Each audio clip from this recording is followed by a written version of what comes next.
تعالى عنه عن النبي صلى الله عليه وسلم من قرأ قل هو الله أحد 10 مرات بنى الله لك قصرا في الجنة প্রিয় ভাইরা আমার নবীজির সাহাবী আবু হুরায়রা রাদিয়াল্লাহু তাআলা আনহু থেকে বর্ণিত তিনি বলেন আল্লাহর নবী বিশ্ব নবী সাল্লাল্লাহু আলাইহি ওয়াসাল্লাম ঘোষণা দিয়েছেন আমার কোন উম্মত যদি সূরাতুল ইখলাস তথা কুল হুয়াল্লাহু আহাদ এই সূরাটা কেউ যদি 10 বার তেলাওয়াত করে আমার আপনার নবী ঘোষণা দিয়েছেন ওই লোকটার জন্য আল্লাহ রাব্বুল আলামিন জান্নাতের ভিতরে একটা প্রাসাদ নির্মাণ করে দেয় সুবহানাল্লাহ।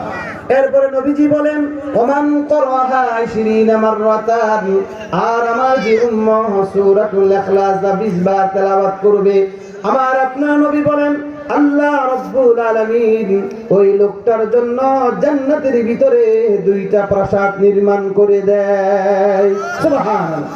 শুধু তা নয় প্রিয় ভাইরা আমার আপনার নবী ঘোষণা দিয়েছেন ওমান করাহা আর যে ব্যক্তি সূরাতুল ইখলাসটা 30 বার তেলাওয়াত করবে আল্লাহর নবী বলেন আল্লাহ রাব্বুল আলামিন ওই লোকটার জন্য জান্নাতের ভিতরে 3টা প্রাসাদ নির্মাণ করে দেয় সুবহানাল্লাহ। এই জন্য আল্লাহ রাব্বুল আলামিন বলেন আমি আল্লাহর সাথে কেউ যদি 3টা ব্যবসা করে জীবনে কোনোদিন লস হবে না, লস হওয়ার কোনো সম্ভাবনা নাই।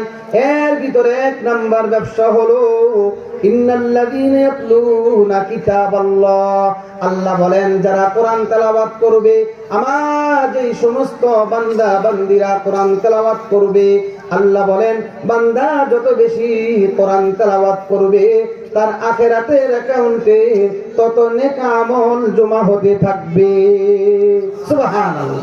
এজন্য আমলগুলো করেন যারা কোরআন পড়তে পারেন সূরাগুলো পড়েন আপনার জীবনে অ্যাকাউন্টে আল্লাহ সুবহানাহু ওয়া তাআলা এই নেক আমলগুলো জমা হবে।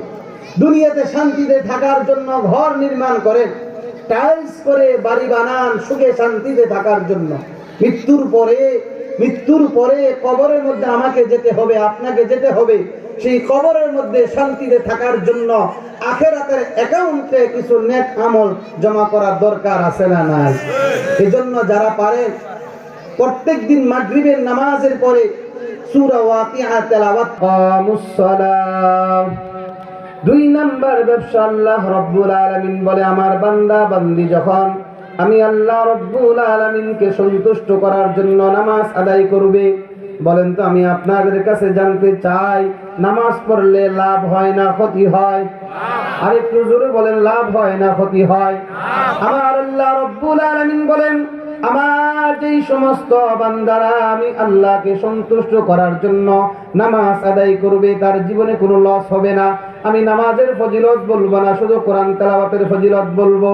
3 নাম্বার আল্লাহ বলেন ওয়ানফাকু মিম্মা রাযাকনাহুম সিররাও ওয়া আলানিয়াতান আল্লাহ বলেন আমার যেই সমস্ত বান্দারা আমি আল্লাহকে সন্তুষ্ট করার জন্য আমি আল্লাহ রাস্তায় দান সদকা করে আল্লাহ বলেন দান সদকা করলে তার অ্যাকাউন্টের মধ্যে নেক আমল জমা হয়। তার মানে 3টা নেক আমলের কথা বললাম। 1 নাম্বার হলো কোরআন তেলাওয়াত, 2 নাম্বার হলো নামাজ, 3 নাম্বার হলো সম্ভব হলে বেশি বেশি আল্লাহ রাস্তা দান করা। আল্লাহ বলে বান্দারে এই 3টা ব্যবসা যদি তুমি আমার সাথে করতে পারো আমি আল্লাহ রাব্বুল আলামিন ঘোষণা দিলাম জীবনে কোনোদিন তোমার লস হবে না সুবহানাল্লাহ বলে। 3 নাম্বার কোরআন তেলাওয়াতের ফজিলত। বলেন তো এখানে আমরা যারা আছি আমাদের জীবনে গুনাহ আছে না নাই? এমন কোন মানুষ আছে বলেন যাদের জীবনে কোনো গুনাহ নাই? আসেনি এমন মানুষ? আমাদের জবানের দ্বারা গুনাহ হয়, চোখের দ্বারা গুনাহ হয়, কথার দ্বারা গুনাহ হয়, চোখের দ্বারা পায়ের দ্বারা জবানের মাধ্যমে কাউকে গালি দেই, জবানের মাধ্যমে মিথ্যা কথা বলি, কোনো না কোনো ভাবে আমাদের গুনাহ হয়ে যায়। আপনার যখন গুনাহ হয়ে যায় আপনার অবস্থাটা কেমন হয়?